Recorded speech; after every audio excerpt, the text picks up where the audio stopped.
Bismillahirrahmanirrahim. Assalamualaikum warahmatullahi wabarakatuh. Perkenalkan, saya Rafika Andari, MSI, merupakan pengajar pada Institut Teknologi Padang, khususnya di bidang fisika, pada prodi Teknik Elektro.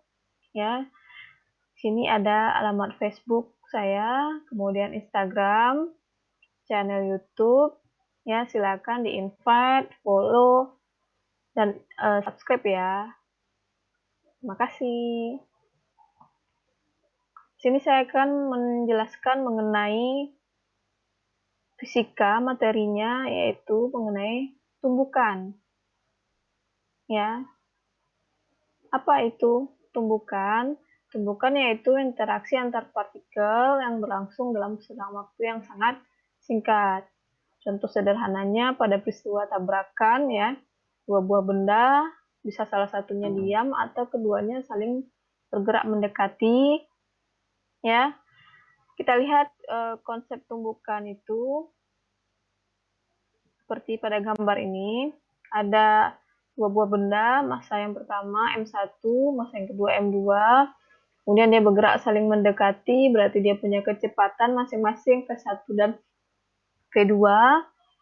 Kemudian bertabrakan atau bertumbukan, bisa dia nanti bergerak ke arah yang berlawanan. Setelah bertumbukan itu, berarti dia punya kecepatan setelah bertumbukan, disimbolkan dengan V aksen ya, ada V1 aksen dan V2 aksen. Jadi pada setiap tumbukan itu berlakulah yang disebut dengan hukum kekekalan momentum. Apa itu hukum kekekalan momentum? Jumlah momentum awal sebelum bertumbukan akan sama dengan jumlah momentum akhir setelah bertumbukan. Berarti sebelum bertumbukan nanti ada P1 dan P2. Setelah bertumbukan ada P1 aksen dan P2 aksen. P1 berarti M1 dikali V1, P2 M2 dikali P2. P1 aksen berarti M1 dikali V1 aksen. Dan V2 aksen berarti M2 dikali V2 aksen. Jumlahnya itu sama ya, dalam keadaan sebelum bertumbukan dan setelah bertumbukan, seperti itu. Di tumbukan ini ada beberapa jenis, ya ada 3. Apa saja jenis-jenis tumbukan? Kita lihat. Yang pertama, ada namanya tumbukan lenting sempurna. Kemudian, tumbukan lenting sebagian. Dan yang ketiga, tumbukan yang tidak lenting. Jenis tumbukan ini dibedakan berdasarkan nilai koefisien restitusi atau nilai E. Apa itu nilai koefisien restitusi? Harga negatif dari perbandingan antara beda kecepatan benda ya sesaat setelah bertumbukan dengan sebelum bertumbukan.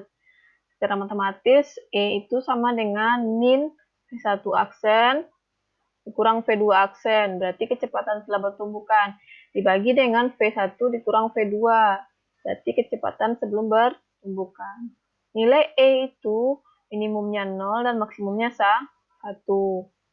Ya, pada tumbukan lenting sempurna E-nya sama dengan 1. Kalau lenting sebagian E-nya besar dari 0, kecil dari 1. Dan tumbukan tidak lenting nilai E-nya sama dengan 0. Seperti itu ya. Baik, kita lihat satu persatu, kita bahas. Apa itu tumbukan lenting sempurna? Nah, seperti gambar ini ya, kita ilustrasikan. Dia bergerak dari arah yang berbeda, kemudian bertumbukan dan terpental, arah yang berlawanan. Berarti berlakulah hukum kekekalan momentum di sini. Kemudian juga berlaku hukum kekekalan energi kinetik. Berarti tidak ada energi yang hilang sebelum dan setelah bertumbukan.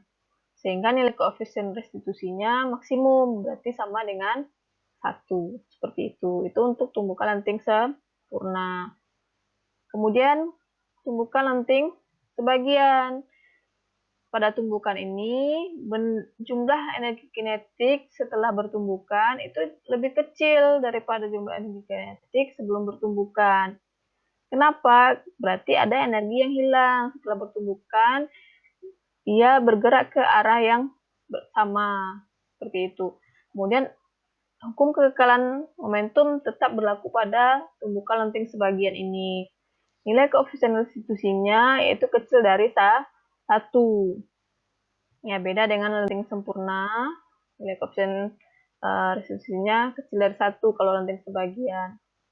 Kemudian yang ketiga ada namanya tumbukan tidak lenting. Tidak lenting berarti tumbukan ini terjadi setelah bertumbukan benda itu bersatu atau menjadi satu dan bergerak dengan kecepatan yang sama, sehingga nilai koefisien restitusinya minimum, berarti sama dengan 0. Ya, itulah 3 jenis tumbukan lenting sempurna, lenting sebagian, kemudian dan tumbukan tidak lenting.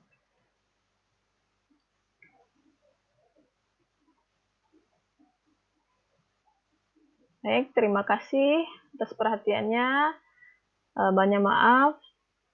Kita cukupkan. Assalamualaikum warahmatullahi wabarakatuh.